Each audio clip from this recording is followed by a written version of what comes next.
Esta es una producción de Grupo Fórmula. Roberto Gil, buenos días. Buenos Qué días, gusto. Ciro, buenos ¿Cómo días, estás, Roberto? Manuel. Roberto, bienvenido, buen día. Buenos días a todos, qué gusto estar de nueva cuenta, presencialmente en Ciro por la mañana. No, pues, bienvenido, qué gusto. Y vamos directo al tema. Todo indicaría que en 2 horas, Sí. es a las 10, ¿no?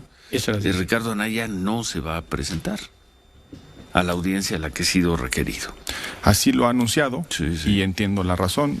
Lo que creo ha valorado Ricardo Anaya es que las condiciones para que pueda sortear esta audiencia son complicadas, en razón de que en una audiencia de vinculación no solamente se analiza, se debate si hay elementos, méritos para iniciar un procedimiento en el cual se le imputa a una persona una determinada acusación, sino que también se discute la prisión preventiva justificada u oficiosa. ¿Cuál es la diferencia? Hay ciertos delitos que siempre conducen a permanecer en prisión mientras se desahoga el juicio. Secuestro. Por ejemplo, secuestro, homicidio, delitos violentos o que afecten, por ejemplo, a la integridad de las personas, violaciones, etcétera. Pero en los demás supuestos depende de ciertas circunstancias, básicamente del riesgo de que se pueda evadir de la acción de la justicia o bien de que pueda la persona imputada afectar la evidencia o las pruebas que se van a conocer en el juicio. Entonces el juez tiene una facultad de determinar una prisión preventiva fuera de los supuestos previstos para la oficiosa, que es lo que pasó, por ejemplo, en el caso de Jorge Luis Lavalle. Los delitos que se le imputaban no ameritaban prisión preventiva oficiosa, pero el Ministerio Público le solicita al juez dictaminar una prisión preventiva justificada. Y dice, el señor tiene recursos, el señor es parte de una estructura política que tienen poder, son ex senadores y gobernadores, lo pueden ayudar a evadirse. Si bien usted tuvo una actitud procesal impecable, creemos que usted se puede evadir de la acción de la justicia. Además, el caso es muy relevante. Luego, entonces, espere usted en prisión preventiva mientras se le dicta su juicio. Y ahí sigue. Y ahí sigue, como el caso también de Rosario Robles. Fijo. 2 años, más de 2 años. Más de 2 años. Rosario. Creo que la ponderación que ha hecho Ricardo Anaya es que la probabilidad de que sortee una vinculación es, digamos, muy baja, es decir, que pueda salir de ahí sin una vinculación a proceso, pero peor aún, que la probabilidad de que salga sin una prisión preventiva justificada también es muy alta. Y contrasta, Ciro, la utilización de la prisión preventiva con el acuerdo que emitió el presidente de la República el día de ayer sobre la base de la preliberación o la sustitución de penas de las personas que están en prisión. Déjame hacer un breve recuento. Cuando se discutió el nuevo modelo de justicia penal, ¿qué es lo que queríamos, Ciro? Tener un estándar muy bajo para que el proceso penal se lleve ante un juez. Recordarás que antes la parte más importante del proceso era la averiguación previa, se desahogaba ante el Ministerio Público. Lo que quisimos en el nuevo modelo de justicia penal es que siempre fuese ante el juez. Entonces bajamos el umbral para ir ante el juez, pero subimos el umbral para estar en prisión preventiva, es decir, solamente en algunos casos. ¿Qué está pasando en nuestro país? Que no solamente ampliamos a través de una reforma al inicio de esta administración los supuestos de prisión preventiva oficiosa, se incluyó, por ejemplo, el uso de programas sociales, los delitos electorales, los hechos de corrupción, y se hizo más grande el catálogo de la prisión preventiva oficiosa. Huachicoleo y demás, se hizo compra de facturas y se hizo más grande el catálogo. Pero al mismo tiempo los jueces están siendo muy laxos, sobre todo los de materia penal federal, para dictaminar la prisión preventiva justificada, como es los casos que ya comentamos. Entonces, el mundo al revés, la percepción de justicia se genera precisamente por el hecho de que una persona que está esperando su sentencia está en prisión. Ahí en el acuerdo que se emitió el día de ayer se dice, oiga, una persona que lleva aquí mucho tiempo en prisión preventiva puede salir. Oiga, eso es el reconocimiento de una violación a los derechos humanos. Una persona que no ha sido sentenciada no puede estar por más de 2 años en la prisión preventiva. ¿Por qué? Porque es su derecho presumir su inocencia. No debería estar esperando esperando juicio en prisión, está pagando una condena de manera anticipada. Esta utilización de la prisión preventiva como un mecanismo de percepción de justicia le ha hecho mucho daño a nuestro país y es una de las causas de violación a los derechos humanos. Entonces, creo que en este contexto, me imagino que es la decisión que ha tomado Ricardo Anaya de no presentarse a esta audiencia. Si no se presenta, es decir, si no atiende el citatorio, va a suceder una cosa desde el punto de vista jurídico, Ciro Manuel, y es que el Ministerio Público va a poder solicitar inmediatamente la orden de aprehensión. Ahorita le mandaron un citatorio, venga usted a conocer la imputación, presente usted las pruebas para ver si se somete o no a juicio, pero en el caso de que uno falle o no asista a un citatorio, lo que sigue es que el Ministerio Público solicite al juez de control la orden de aprehensión. ¿Por qué? Porque en el nuevo sistema la orden de aprehensión es un mecanismo para traer o conducir a una persona ante la jurisdicción de un juez. Es lo que va a pasar y a partir de ese momento, librada la orden de aprehensión, pues estará Ricardo Anaya en la situación de poder ser detenido para llevarlo ante un juez. Ese es básicamente como pinta el caso. Con independencia de los méritos, el caso Lozoya lo hemos discutido muchas veces en tu espacio, Ciro, no tiene pies ni cabeza, las fechas no dan, las cifras no dan, es que lo que se afirma es contradictorio con la evidencia que consta en la carpeta de investigación. ¿Qué consta en la carpeta de investigación? Que los brasileños entregaron $10.5 millones, lo confesaron ante... Por el caso Odebrecht. Por el caso Odebrecht, lo confesaron ante el Departamento de Justicia de los Estados Unidos y esos $10.5 millones ya tienen cierto destino. $500,000 acabaron en la campaña de un gobernador del estado de Veracruz, 4 millones se repartieron entre una serie de pagos, $1.5 millones para una casa y los 6 millones restantes están en una cuenta bancaria en Alemania que un empresario vino a reclamar y que pasaron por las cuentas de empresas vinculadas al señor Lozoya. ¿Cómo es posible que esos mismos 10.5 millones se hayan repartido 3 veces entre 70 personas señaladas por Emilio Lozoya? No tiene ni pies ni cabeza, según lo que dices y según lo que parece, pero ya hay una persona en la cárcel y probablemente haya una orden de aprehensión contra otra persona, Ricardo Anaya, y probablemente pronto haya una tercera orden de aprehensión contra el exdirector de Pemex, Carlos Treviño. Y eso que no tiene ni pies ni cabeza, Roberto. ¿Y en qué se va? Y eso que no tiene ni pies ni cabeza. Sí, ¿y en qué te la dejamos ahí. Sí. Tenemos que hacer una pausa. Dice Roberto Gil, no tiene pies ni cabeza, pues sí. Pero ¿cómo tiene una persona está en la cárcel? Sí, probablemente haya 2 personas más que o uno de ellos vaya a la cárcel o vayan a la cárcel. Ya uno es testigo colaborador. O estén prófugos los dos pronto, el señor Carlos Treviño y el señor Ricardo Anaya. Correcto. Ni pies ni cabeza en el caso, pero muchos pies hacia las audiencias de vinculación. Pues sí, por lo pronto. Por lo pronto. Por lo pronto. 8:20. Hacemos pausa en lo que prepara su respuesta Roberto Gil y continuamos. En 1 hora y media, 1:36 debe iniciar la audiencia en el reclusorio norte, señor. En el reclusorio norte de la audiencia de vinculación de Ricardo Anaya, audiencia a la que pues todo indica no se presentará Ricardo Anaya, pero con las sorpresas que nos llevamos en el caso de Lozoya, yo mejor me esperaría, no sé que vaya hay que adelantar vísperas. No vaya a ser. Anaya, pero todo indicaría que no va a estar Ricardo Anaya. Decías, Roberto Gil, el caso Lozoya no tiene ni pies ni cabeza, y yo te decía, pues no tiene ni pies ni cabeza, pero el señor Lavalle ya está en la cárcel.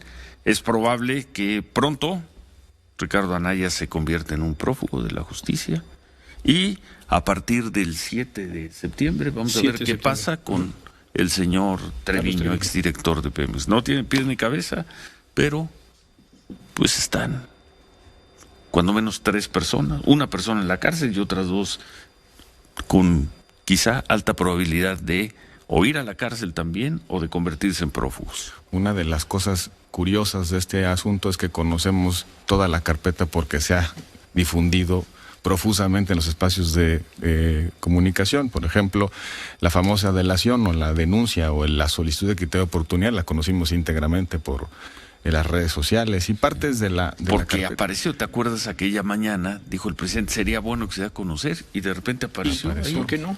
Ahí apareció en las redes sociales. Y habría que discutir el famoso efecto corruptor, pero esa es una discusión totalmente distinta. Pero a partir de lo que sabemos del caso, yo destacaría 3 cosas. Uno, los hechos son contradictorios por fechas y montos, lo que ya hemos platicado juntos.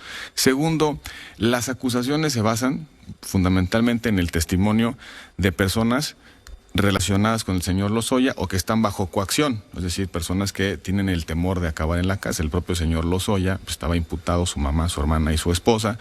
Entonces, pues eso explica por qué tiene incentivos, yo diría perversos, para colaborar.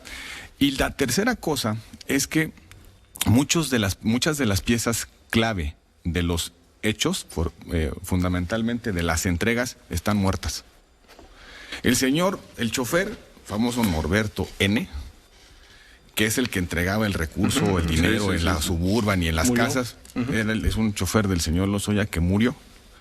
La persona que supuestamente recibe el dinero de los brasileños, lo cual negaron los brasileños, que convertía las transferencias supuestamente de operaciones estructuradas de Brasil en efectivo, también está muerta. Una señora que muere de cáncer en Perú, hermana de un empresario de Hidalgo. Entonces, estas piezas que son esenciales para poder establecer el nexo causal entre la recepción del dinero, supuesta recepción del dinero y su procedencia, están muertas. Entonces, a partir de testimonios indirectos, la Fiscalía construye, o mejor dicho, la Fiscalía le da, asume la teoría o la narrativa del señor Lozoya. Esto para un juez debiera ser pues motivo de una reflexión. El señor tiene órdenes de aprehensión, varias. El señor se evadió de la justicia, lo tuvo que traer el país extraditado desde España. Ya se había ido, ya se había pelado, como decimos en el argot. Bueno, lo trajeron. Y en un contexto en el cual llega a un hospital, nunca pisa la cárcel. Le dan un trato privilegiado. Tiene un brazalete, está en su casa a todo dar mientras otras personas están en la cárcel. Las versiones han cambiado, creo que tiene 4 o 5 ampliaciones a su denuncia original y lleva 1 año negociando con la Fiscalía un criterio de oportunidad. Correcto. El criterio de oportunidad más raro que yo he visto en mi vida, porque el criterio de oportunidad tiene como propósito que tú entregues información para perseguir un delito mayor y una autoría o una participación de mayor jerarquía. Es decir, que en términos de política criminal te convenga perseguir a los otros que a esa persona en específico. Es decir, el sistema te permite cierto grado de impunidad, dejar impune un delito del colaborador a cambio de generar una responsabilidad penal mayor.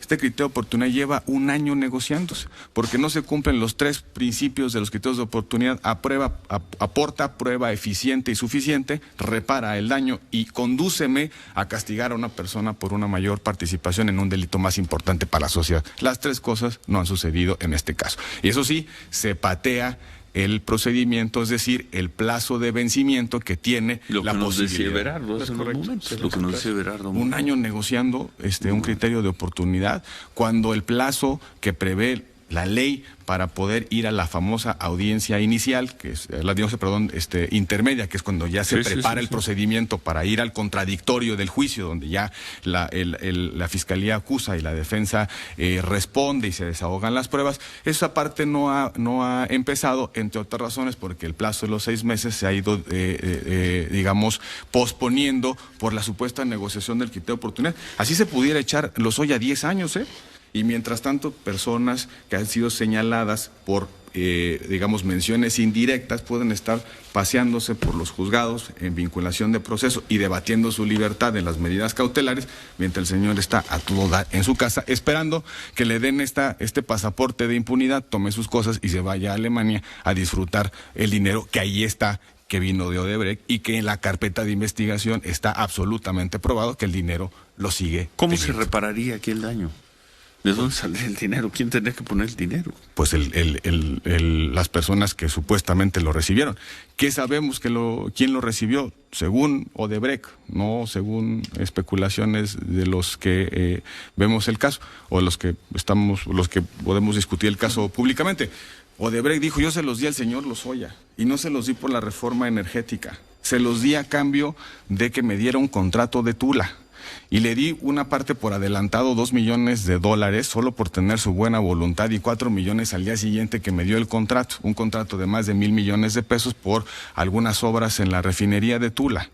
Cuando se empieza a discutir esto, Odebrecht responde rápidamente, el representante legal, si no mal recuerdo, dice: nosotros nunca dimos dinero por la reforma energética. De hecho, las supuestas entregas se dan cuando la reforma energética ya estaba aprobada. Pero peor aún, dice: no, es que miren, Odebrecht le dio dinero a un conjunto de personas por instrucciones del presidente, el secretario de Hacienda, para que cambiáramos la Constitución, se cambiara la Constitución y se llevaran el petróleo a Brasil. Es decir, cambiar la reforma a la Constitución cambiar la Constitución tenía como fin o propósito beneficiar a Odebrecht. Oiga, pero si los contratos de exploración y explotación se generan o se otorgan por licitación pública, por un órgano regulador autónomo, se televisan las licitaciones y tienen una serie de reglas para su otorgamiento. Pero aparece el discurso de todos eran corruptos, todo estaba corrompido y todo era corrupción. Y punto, y se acabó. Y peor aún, y ahí yo quisiera hacer un subrayado. Si la reforma energética es el fruto del árbol corrupto, es producto de la corrupción, las consecuencias de la reforma energética, ¿qué son? También producto de la corrupción.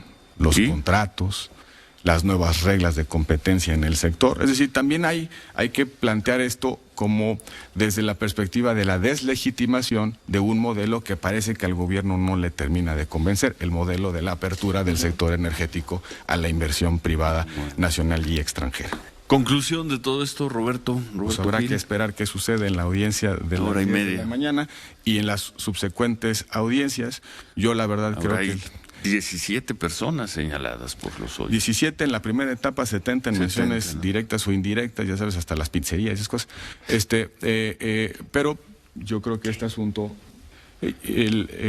dará todavía algún espacio de conversación. Yo creo que la próxima semana estaremos en el comentario hablando de lo mismo, querido Ciro. Bueno, a ver, ¿qué dijo? ¿Ya habló de Anaya, el presidente López Obrador, Sofía? Ya, Ciro, un par de menciones del presidente Ricardo Anaya. Habla sobre corrupción en Pemex, en un tema general el presidente. Dice que el principal problema de Pemex era corrupción. Dice, baste decir que los escándalos de Anaya tienen que ver con Pemex, porque se sacaba dinero de Pemex para comprar votos de legisladores que ahora son opositores. Se les pagaba para votar a favor de la privatización de Pemex. Y esa es la primera mención. Y en la segunda dice el presidente que Anaya es alumno de los corruptos del periodo neoliberal y está haciendo historia con Diego Fernández de Ceballos. Ya se fue sobre Diego. Ya se fue sobre Diego porque se va hasta los inicios, desde que fue candidato en el 94. Dice que él se escondió durante un mes después de haber ganado el debate, que recibió unos terrenos en Acapulco de parte del gobierno del PRI en Acapulco. Historias nuevas saca el presidente López Obrador. Historias viejísimas, aclaradas, debatidas. Pero ya se fue ahora sobre Diego. Ya se fue para ejemplificar este contubernio entre el PRI y el PAN, que dice que lleva muchísimo tiempo. ¿Algún comentario postrero? Nada nuevo, Ciro, pero bueno, son las mañaneras. Estas son las mañaneras. Bueno, gracias a Roberto Gil. Nos vamos a pausa. Gracias y regresamos. Estamos por la mañana, @Ciro Gómez L, cuenta de Twitter. Ciro Gómez Leiva, cuenta de Facebook, 55 51 66 3404. Radio Fórmula en Facebook, Radio_Fórmula en Twitter. Radioformula.com.mx, nuestro sitio para que nos visiten. Y ya volvió a tuitear Ricardo Anaya. ¿Qué dice? Pone esta fotografía, y si la terminamos de comentar luego del corte, una fotografía muy joven, Ricardo Anaya, y dice: esta foto se tomó hace 25 años. Estoy en la casa campestre 7C, Club Campestre 7C, y desde entonces era la casa de mi mamá, que me regaló muchos años después, a propósito de las pruebas que se supone pues son en contra de él. Volvemos. Esta fue una producción de Grupo Fórmula.